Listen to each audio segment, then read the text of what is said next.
หอยพี่น้องหอยห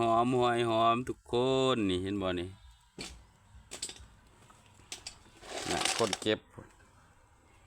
เต็มหม้อเลยเด้เต็มหม้อเลยจะได้กระเต็มในหม้อนี่เอากระเบื้องเดี๋ยวออกแห้งลายหอย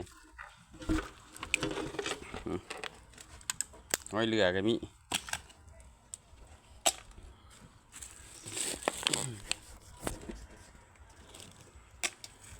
เก็บ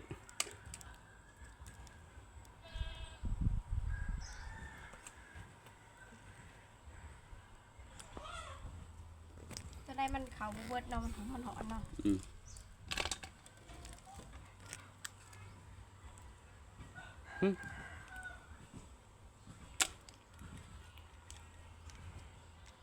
คือว่าไก่ตีกัน